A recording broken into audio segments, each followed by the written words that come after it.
சூர்யா என்ன பண்ணுறாரு, உனக்கு என்ன இப்போ பீடா தானே வேணும், ஒன்றும் பிரச்சனை இல்லை, இப்போவே ஆர்டர் பண்ணுறேன்னு சொல்லிட்டு ஃபோன் எடுத்து ஆர்டர் பண்ண பார்க்குறாரு. பார்த்தா டைமிங் முடிஞ்சிடுச்சு.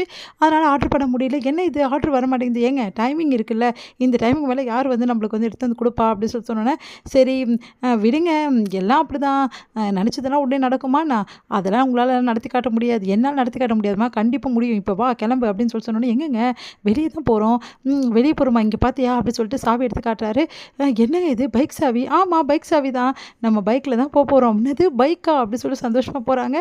வெளியே வந்து பதுங்கி பதுங்கி போகிறக்கு, என்னங்க நம்ம புருஷன் பொண்டாட்டி ஏங்க பதுங்கி போனோம், அதெல்லாம் உனக்கு தெரியாது, இந்த டைமில் போனால் பதுங்கி தான் போகணும், வா வா வா அப்படி சொல்லிட்டு வந்து வண்டியில் ஏற்றிட்டு கிளம்புறாரு. ஏங்க ரொம்ப சந்தோஷமாக இருக்குங்க, அதுவும் உங்கள் கூட வரது உனக்கு எவ்வளோ சந்தோஷமாக இருக்குது தெரியுமா அப்படின்னோடனே உடனே வந்து அப்படியே இருக்க கட்டி பிடிச்சிக்கிறாங்க. இங்கே பாரு கட்டி பிடிக்காது அப்படின்றாரு. குளிர் தாங்க முடியல, அதனால் கட்டி பிடிக்க தான் செய்வேன். ஏங்க இன்னொரு வாட்டி வர முடியுமா இந்த சந்தோஷத்தில், கண்டிப்பாக இந்த சந்தோஷம் இன்னொரு டைம் எனக்கு கிடையவே கிடைக்காது, அதனால் நான் என்ன பண்ணாலும் நீங்கள் அமைதியாக வாங்க புரியுதா அப்படின்னு சொல்லிட்டு இருக்க வந்து சூர்யாவை கட்டி பிடிச்சிட்டு அப்படியே மகா வந்து சூர்யா கூட பைக்கில் ட்ராவல் பண்ணுறாங்க. 2 பேருமே ரொம்ப சந்தோஷமாக போயிட்டுருக்காங்க. இங்கே என்ன பண்ணுறாங்கன்னா, குளிர் தாங்கவே முடியல நம்ம கோட்டீஸ்வரிக்கு, அப்படியே வந்து என்ன போத்திக்கிறதே தெரியல, ஓவராக 16 கிட்ட வச்சிடுறாங்க ஏசியை. அதனால் வந்து என்ன பண்ணுறதுன்னு தெரியாமல் யோசிச்சுட்ருக்காங்க. நல்ல குளிரில் கஷ்டப்படு, அதுக்கு தான் வச்சேன் அப்படின்னு சொல்லிட்டு சித்ரா சந்தோஷமாக வந்து போத்தின்னு படுத்துட்ருக்காங்க. உடனே வந்து வேறு வழி இல்லாமல் கோட்டீஸ்வரி அங்கே இருக்க பீரோவில் இருக்க எல்லா சாரீஸுமே வந்து சித்ராவோட சாரீ எல்லாமே சுற்றிக்கிட்டு அப்படியே படுத்துடுறாங்க.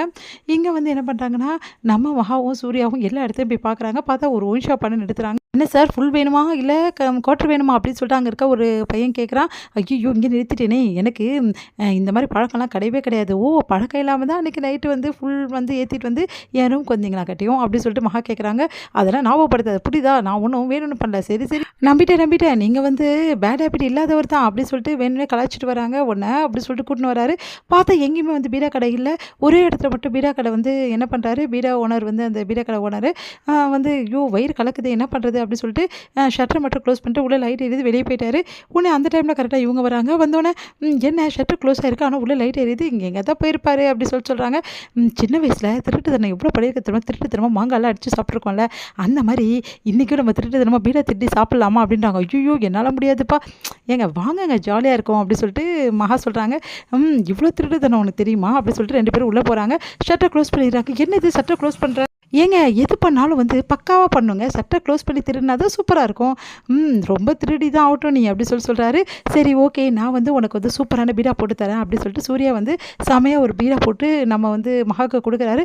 மகா வந்து சந்தோஷமாக சாப்பிட்டு செமையாக போடுறீங்களே எப்படிங்க இப்படிலாம் ஆடினோன்னே, அதெல்லாம் எனக்கு கை வந்த கலை அப்படின்றாரு. ஒரு டப்பாவில் ஏதோ இருக்குது வந்து ஐயோ என்னங்க இது ஒரு மாதிரி இருக்குது அப்படின்னோடனே, இதுவா சர்தா பீடா போடுறதுக்காக யூஸ் பண்ணுவாங்க, இதெல்லாம் வந்து நீ போட்டால் உன் கதை அவ்வளோதான் பயங்கரமாக மயக்கமாயிடும், நீங்கள் மட்டும் போட்டால் நல்லா இருப்பீங்களா, இங்கே பாரு என்னோடய ஸ்டீல் பாடி எனக்கெல்லாம் எதுவுமே பண்ணாது அப்படின்ற மாதிரி சொல்கிறாரு. ஓ அப்படியா அப்படின்றாங்க. சரி பீடா இன்னொன்று வந்து நான் போடுறேன் அப்படின்னோடனே எனக்கு அப்படின்றாரு. இல்லை நான் போட்டு தரேன் உங்களுக்குன்னு சொல்லிட்டு போட்டு தராங்க. அப்போ வந்து ஸ்ட்ராங் பாடின்னு சொன்னீங்க அப்படின்னு சொல்லிட்டு அந்த சர்தா பீடா வந்து போட்டுட்டு அப்படியே வந்து அவருக்கு ஊட்டி விட்டுறாங்க. நீ என்ன நீயே போட்டு ஊட்டி விடுற அப்படின்னோடனே, அதெல்லாம் இல்லை பாருங்கள் என்ன ஸ்ட்ராங் பாடி என்ன இருக்குன்னு பார்க்கலாம் அப்படின்னு சொல்லிட்டு பார்க்குறாங்க. பார்த்தா வந்து கொஞ்ச நேரத்தை வந்து அப்படியே ஒரு மாதிரி கேராக இருக்குது சூர்யாவுக்கு. உடனே வந்து பாட்டு வைக்கிறாரு. பாட்டு வச்சு உடனே டான்ஸ் ஆரம்பிக்கிறாரு. ஓ இவ்வளோ தூரமா ஒரு பீடாக்கு இவ்வளோவா அப்படி சொல்லிட்டு மகாவும் சேர்ந்து டான்ஸ் ஆடுறாங்க. 2 பேரும் செமையாக ஒரு க்யூட் டான்ஸ் போடுறாங்க. பீடா கடை ஓனர் வந்துடுறாரு. ஐயோ உள்ளே திருடங்க போட்டுட்டாங்களா, டான்ஸ் வேறு ஆடுறாங்களா, இப்போவே போலீஸ்க்கு ஃபோன் பண்ணுறேன்னு சொல்லிட்டு போலீஸ்க்கு ஃபோன் பண்ணி வர வச்சுறாரு. போலீஸ் வந்து கடையை ஓப்பன் பண்ணி பார்க்குறாங்க. உடனே பயந்து போயிடுறாங்க. சூர்யாவும் வந்து மகாவும் திருடங்கன்னு நினச்சிட்டு அவங்களை ட்ரீட் பண்ணுறாங்க. அதுக்கப்புறம் வந்து சூர்யா மகாவும் உண்மையை சொல்லி வந்து ஒரு வழியாக வந்து வெளியே வராங்க. இது முடியும்.